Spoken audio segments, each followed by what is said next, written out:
আজ বৃহস্পতিবার 16ই বৈশাখ 2026 সালের 30শে এপ্রিল। মকর রাশি, মকর লগ্ন, ক্যাপ্রিকন সাইনের জাতক জাতিকাদের আজকের দিনটিতে অতিরিক্ত সাবধানতা এবং সচেতনতা কিন্তু অবলম্বন করে চলতে হবে।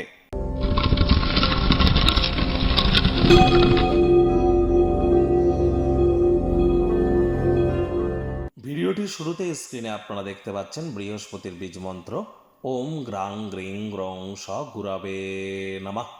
সকাল দুপুর সন্ধ্যা 3 বেলায় বৃহস্পতির এই বীজ মন্ত্র আপনারা 108 বার জপ করুন, অত্যন্ত উপকৃত হবেন। বৃহস্পতিকে তো শাস্ত্রে দেবগুরু হিসাবে আখ্যা দেওয়া হয়েছে। বৃহস্পতি আমাদের পরিবার, আমাদের বিবাহ, আমাদের সন্তান সন্ততি, পুত্র সন্তান, পাড়া প্রতিবেশী, আত্মীয় স্বজন, বন্ধু বান্ধব, আধ্যাত্মিক চিন্তন, চেতনা, জ্ঞান, নাম যশ, খ্যাতি, প্রভাব, প্রতিপত্তি, ঐশ্বর্যের ধারক, কারক, বাহক গ্রহ বৃহস্পতি। আর সে বৃহস্পতি বর্তমানে নিজের নক্ষত্র পুনর্বসু নক্ষত্রে গোচর করছে এবং অতিচারী পজিশনে আছে। তাহলে অবশ্যই যত বেশি বৃহস্পতির নাম জপ ধ্যান আরাধনা করবেন, আপনারা এই প্রতিটি ক্ষেত্রে নিজেদেরকে মহিমান্বিত করতে পারবেন। এছাড়াও শারীরিক কসরত করার মাধ্যমে কিন্তু আমরা বৃহস্পতির মজবুতিকে বৃদ্ধি করতে পারি। ঘন ঘন শ্বাস প্রশ্বাস নিঃশ্বাস নেওয়ার মাধ্যমেও বৃহস্পতির মজবুতিকে বৃদ্ধি করতে পারি। আমি বারবার বলি, যারা দীক্ষা নেননি ইমিডিয়েট দীক্ষা গ্রহণ করবার চেষ্টা করুন।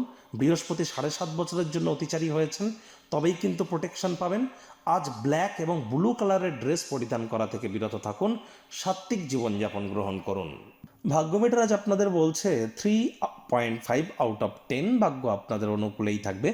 দেখুন, কোনো নেগেটিভ বা নেতিবাচক কথাবার্তা আমরাও বলতে চাই না। গ্রহ নক্ষত্রের হেরফের অনুযায়ী ইন জেনারেল ডেলি প্রেডিকশন আমরা প্রস্তুত করে থাকি।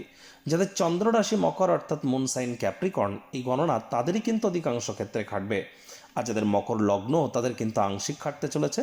আজ খানাপিনা করবার সময় অতিরিক্ত সাবধান থাকুন, ওজন বুঝে ভোজন গ্রহণ করুন, রাস্তাঘাটে সাবধানে গাড়ি ঘোড়া চালান, কোনো প্রকার নেতিবাচক অনুভূতির আশ্রয় ভুলেও যেন গ্রহণ করবেন না। হতাশা কিন্তু গ্রাস করতেই পারে। সামান্যতম অসাবধানতা আপনাকে অসুস্থ করে তুলতে পারে।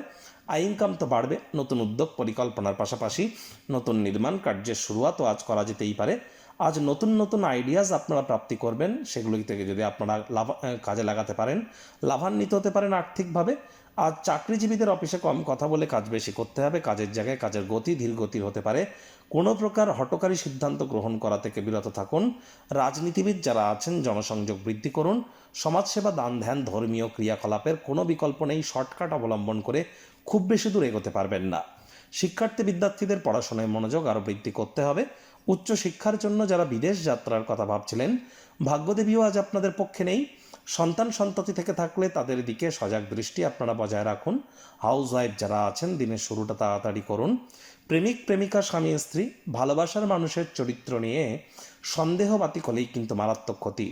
আত্মীয় স্বজন পাড়া প্রতিবেশীদের কারণে স্বামী স্ত্রী অহেতুক তর্ক বিতর্ক করতে পারেন। কান পাতলা হলেই কিন্তু ক্ষতি। আর ভালোবাসার ক্ষেত্রে গুরুত্বপূর্ণ সিদ্ধান্ত গ্রহণের ক্ষেত্রে ধৈর্য বজায় রেখে চলুন। ধৈর্যে বসতে লক্ষ্মী। পরিবারের কোনো সদস্যের আচার ব্যবহার আপনাদেরকে বিরক্ত করতে পারে। মেজাজ হারালেই কিন্তু ক্ষতি। শত্রুপক্ষ বিরোধী পক্ষ একটু হলেও শক্তিশালী কিন্তু থাকছে।